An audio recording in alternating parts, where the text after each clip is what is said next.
Hey everybody, thank you for watching Leaf by Leaf. Today's video is a little bit different than anything I've done, and it is a Los Angeles themed video.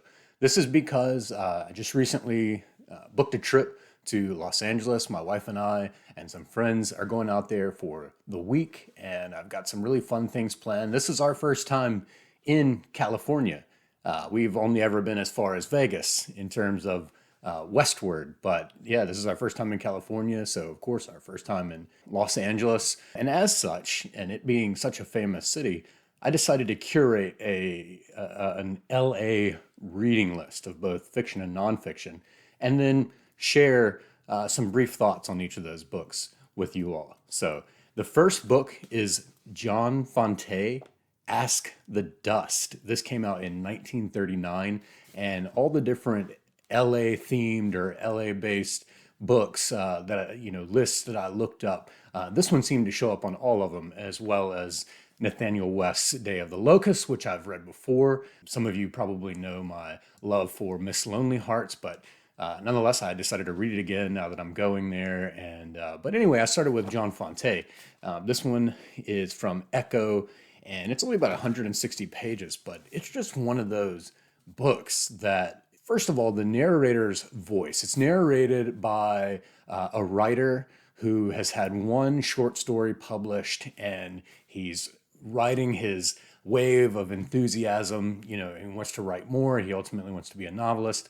And I think he's something like 20 years old, maybe 22, I don't remember, but he's in Los Angeles. He's staying at a hotel. He's behind on rent, and he's got this infectious voice. Nothing really gets him down because his youthful vigor and enthusiasm, the dreamer and writer within him, is overcoming his circumstances. So, this is the type of protagonist that we all love. We want to see that American dream, achieved through all pressures and hardships of life. But the voice, it's written in first person, but he keeps going back and forth between first person and referring to himself in the third person because he's constantly dreaming of himself as Arturo Bandini, this great and revered writer that everyone's flocking to and fawning over, when things really aren't that way.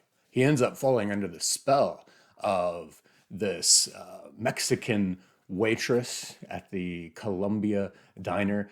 Eventually, there is a moment of ratcheting up this sub theme of identity and nationality and ethnicity, really racism, especially here centered in Los Angeles. We're given some views of anti Semitism, but then also condescension against Mexicans or towards Mexican peoples. But the girl will eventually lash back at him and say, I am not a Mexican. I'm an American just as much as you are. And, at first this was really uncomfortable for me, but then you start to learn that the character in here is actually an Italian American.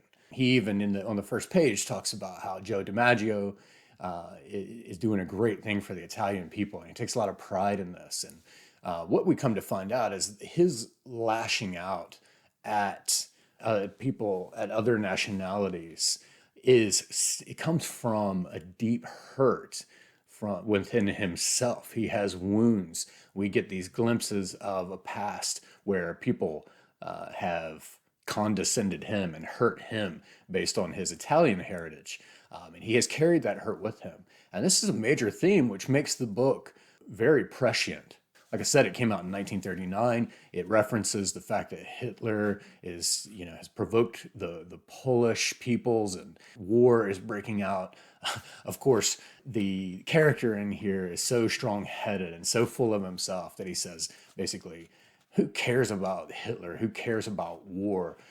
People, stop reading the news. I have just published a novel. That's what you need to be reading. So it's in hindsight for us, it's a pretty audacious given what ended up happening as it progressed beyond 1939 and that war. This relationship between Arturo Bandini and Camilla Lopez, it's a very complex and violent relationship. It really stirs the emotions. And it's like they just can't get on the same page.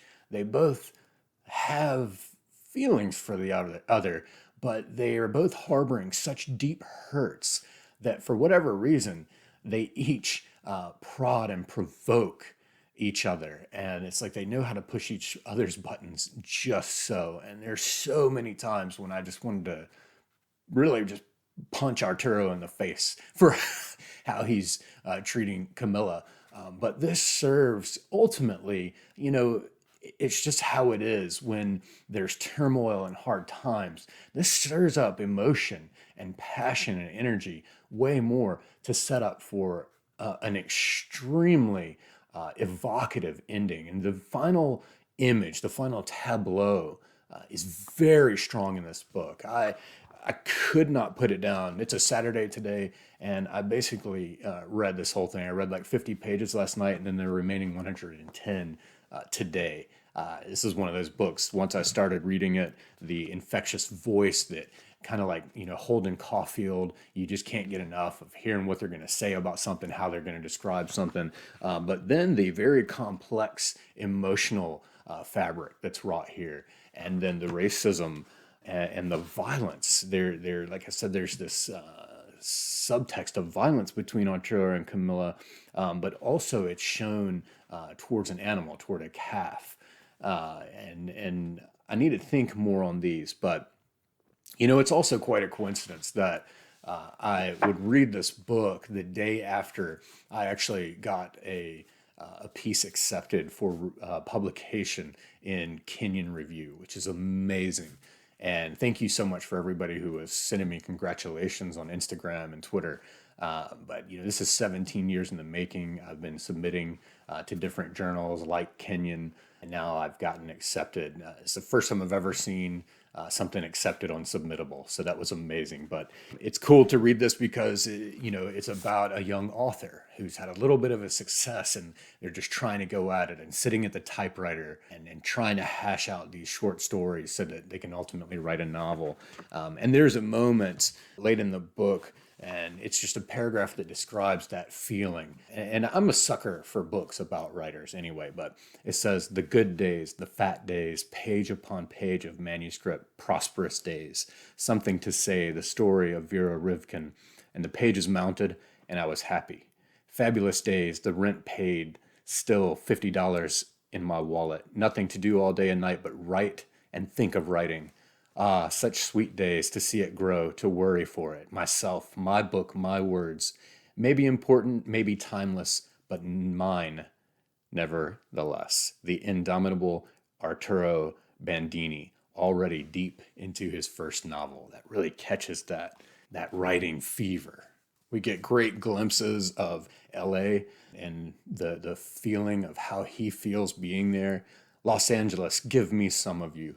Los Angeles, come to me the way I came to you, my feet over your streets. You pretty town, I loved you so much, you sad flower in the sand, you pretty town." And that image, that metaphor of the sad flower in the sand, this beautiful place in the middle of the desert with Mojave dust blowing all over it, will be worked again and again. Another crazy thing that I found out later, I read this part where he's talking about eye strain.